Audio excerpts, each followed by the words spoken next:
Just, proud of the team getting down 14 points. It's just first half we played everybody except for Ahmad Rand. Had an 8-point lead with a chance to push him out. And for some reason, man, we just can't get the group that we need to get to push the lead out. I subbed Damian Ball in. I subbed some more guys off the bench late to make a push because he was fresh. And we just couldn't push it away. That group that was out there, they came all the way back and cut the lead. And the second half, it was just a dogfight, man. And then we got down with a certain group as well, about 14 points. But I knew exactly what to go to, and I needed Alex to play like that. That's the Alex I'm used to seeing since the Lester Middle School days, East High School days. That's the way he used to will our teams to a win. With his energy, it was contagious. Everybody else kind of came right behind him, but it wasn't an offensive game that was going to get us going. I did like the stuff that I saw on the offensive end. We're just missing more reads than we should because it's new. But the defense is what carried us, man. That was championship defense for about 5 minutes there. We'll start with Isaac.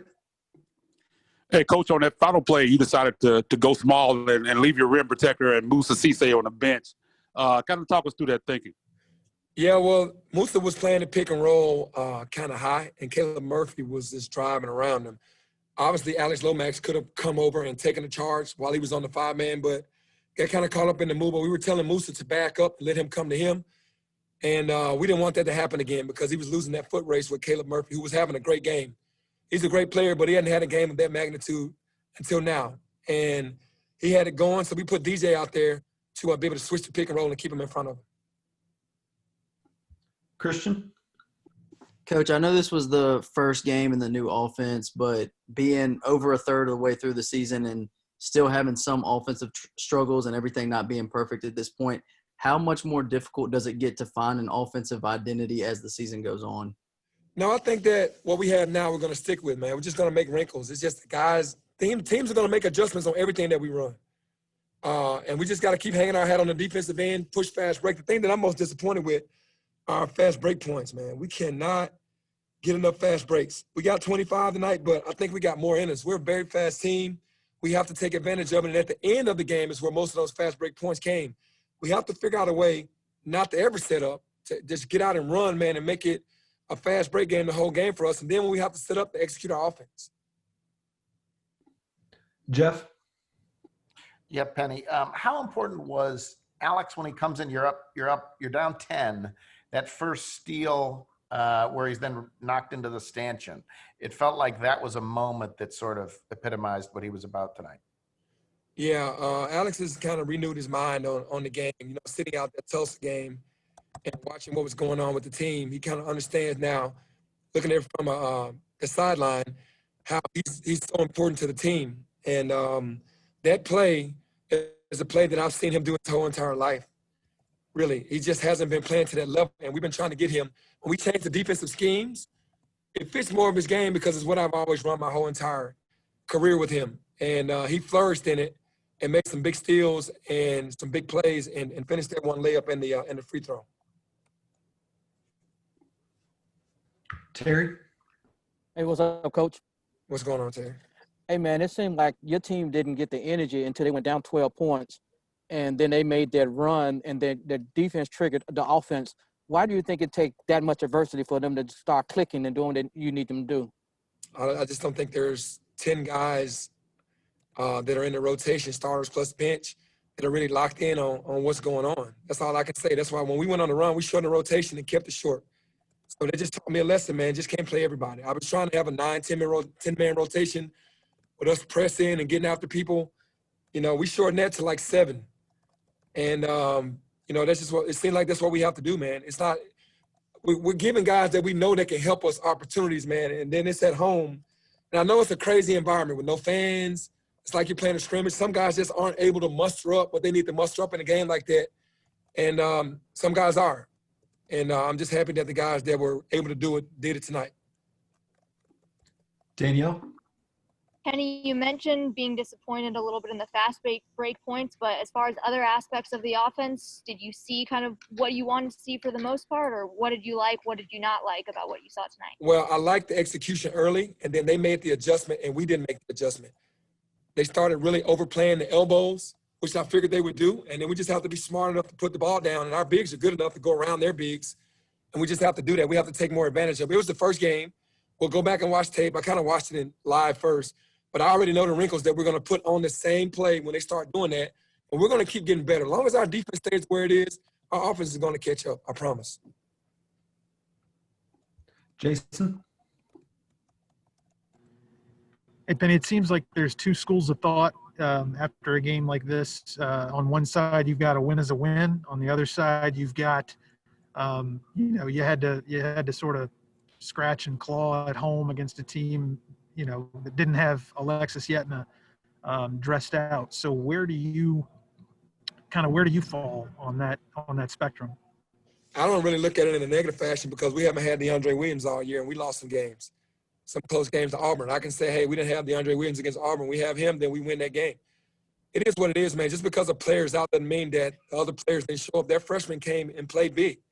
He doesn't score like that. So he took up for Alexis Yetna's points in his absence and did a great job. David Collins, who is their best player, had 4 points tonight. We did our job on him. It was just the freshman got off. And then we had some personnel issues with number 13. We had to know where he was, and he got 3 threes in the first half.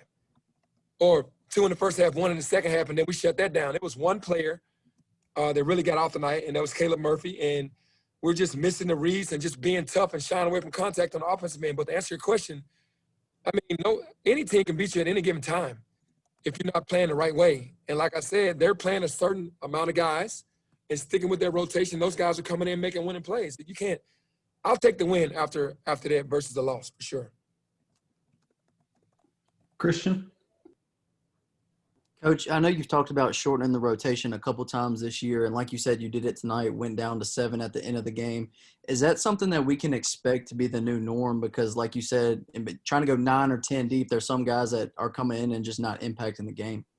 Yeah, it just is what it is. You want everybody to be able to go out there because we feel like we got 10 starters. But like I said, this culture, man, of playing in these empty gyms, if you guys aren't noticing it around the country, it's really tough no matter who you're playing. It's difficult, man, and this team has not been able to put it together yet. But in stretches, we had an 8-point lead ready to knock them out, and then we let them back in the game. That's pretty much happened to us a lot of games that we've lost, and we just can't continue to do that. We have to be able to give them the blow, that knockout blow. Terry? Hey, Coach, I know it's a short sample size, but how did you feel with the comfort and the fluid of the offense just in this size? And the second part of the question, who's the youngest on this team so we can nickname them Simba? Well, that's funny.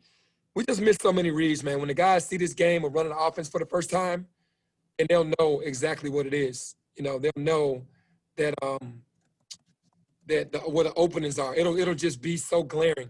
We just need to see tape. We're going to get better and better each game.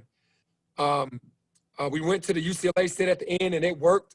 We got DeAndre that missed the layup. We got Lester that made an open 3 right after that. And, it's coming, man. I'm feeling that this is something that they like better. And our elbow guys have to be better with the ball. That was Musa, and that was DeAndre, that was Lance, and that was Malcolm.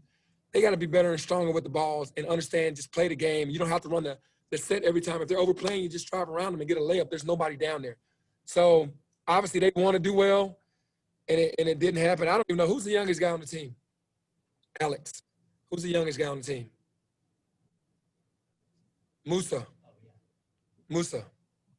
That's Simba.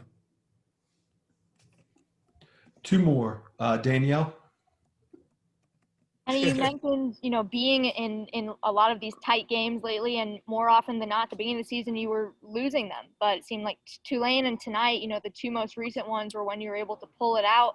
Does that give you any sort of confidence? Or is that a fluke? Is that because you think guys are finally kind of getting some of that mental toughness that you're talking about?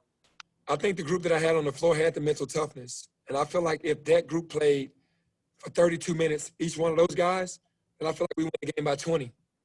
You know what I mean? It's just the subbing. The guys aren't coming in doing their part. It just is what it is. If that group that played, that outscored them that much in that possession, in that little time frame, if they play more minutes together, that group, then we blow South Florida out. And that's how I look at it. So I just have to do a better job of understanding those guys that fought at the end are the guys that don't want to lose. Those are the guys that you play more minutes, and I bet you the outcome is different.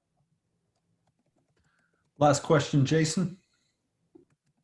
Felt like DeAndre was everywhere in that last, say, 7 minutes or so. I think he had 4 steals over that stretch, a few rebounds, a block or two, a few points. I mean, we're talking a lot about Alo, but DeAndre was huge there, right?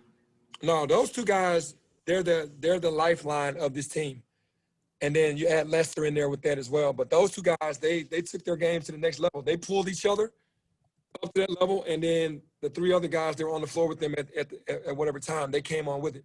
Those 2 guys are crucial, and that's what we needed. We needed 2 people that could get the other 3 guys going, and once they finally got going, man, it looked really good. Those stretches that we've had during the games where we look really good, look really well offensively, and then we look really good defensively, it's kind of like the same group. So I'm starting to understand which guys are which, and it just has to be a shorter rotation, man. It's not personal. I think I just got to get that group that I saw tonight. It's going to be a group that's on the floor because they showed me desperation. They showed me playing for one another. They showed me that they would play to win. They were playing to win.